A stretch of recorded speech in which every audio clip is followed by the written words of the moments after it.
এসেছি, এটা সিরত সম্মেলন। নবীজির জীবনের দুইটি দিক, একটি হচ্ছে সুরত আর একটি হচ্ছে সিরত।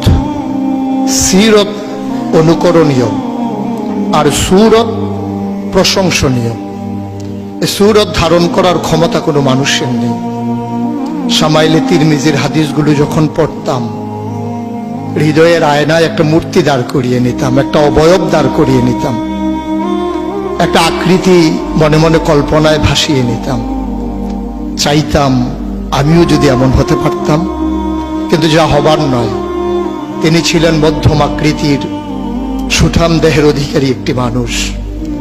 তার চুলগুলো ছিল ঘাড় পর্যন্ত প্রলম্বিত, হালকা হালকা কোকড়ানো। তিনি যখন চুলের ভিতরে তৈল দিয়ে আছড়াতেন, মনে হতো মৃদুমন্দ ঢেউ দেখা যায়। তার কপাল ছিল চওড়া, ভ্রুগুলো ছিল জোড়া ভ্রু, ধনুকের মতো বাঁকা। চোখের পাতাগুলো ছিল ফুটন্ত গোলাপের গোলাপি রঙের এক একটি পাপড়ির মতো।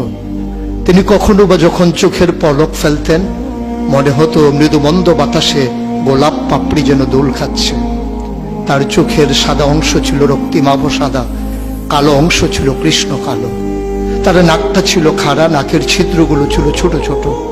নাকের নিচে ছিল সরু চিকন গোফ, গোফের নিচেই সেই গোলাপি রঙের ঠোঁট। তার ঠোঁটগুলো যখন কখনো বা মুচকে হাসত, গোটা পৃথিবীর মানুষ অবাক বিস্ময়ে দেখত গোটা পৃথিবীতে যেন বিজলি চমকিয়েছে। তিনি কখনো বা যখন এই রাস্তা দিয়ে হেঁটে যেতেন, 1 মাস পরেও কখনো যখন সাহাবা হাঁটতেন, তার গায়ের জান্নাতি গন্ধ তারা পেতেন। মায়েরা উম্মাহাতুল মুমিনিন যারা, তারা নবীর যখন কখনো এই ঘামে ভেজা শরীর নিয়ে ঘরে ঢুকতেন, কপালের ভিতরে মুক্তোর দানার মতো ঘামগুলো যখন জমে থাকতো, মায়েরা ছোট্ট শিশি খুঁজে সেই ঘামগুলো শিশিতে ভরে জমা রেখে দিতেন, কখনো বা ঈদে কোনো অনুষ্ঠানে যেন আতর হিসেবে ব্যবহার করতে পারেন। তিনি ছিলেন মডেল, তিনি ছিলেন আইডল, তিনি ছিলেন আইকন, তিনি ছিলেন অনুপম আদর্শ, তিনি ছিলেন উসওয়াতুন হাসানা। তিনি গোটা মানব জাতির জন্য সকাল থেকে সন্ধ্যা, রান্নাঘর থেকে সংসদ ভবন, তার জীবনের ব্যক্তি জীবন, পারিবারিক জীবন, সমাজ জীবন, রাষ্ট্রীয় জীবন, অর্থনৈতিক জীবন, ইন্টারন্যাশনাল রিলেশন, সকল ক্ষেত্রে তিনি ছিলেন আদর্শ, তিনি ছিলেন মডেল, তিনি ছিলেন আইকন।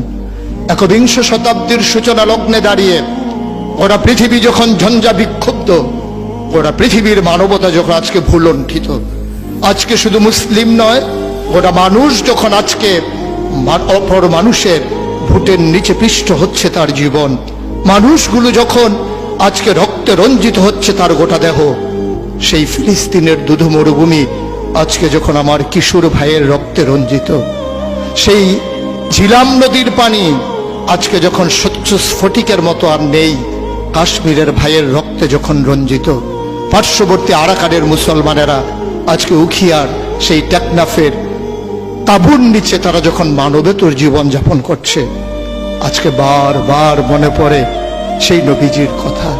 তিনি যদি আজকে আসতেন, কোনো একটা ভূখণ্ড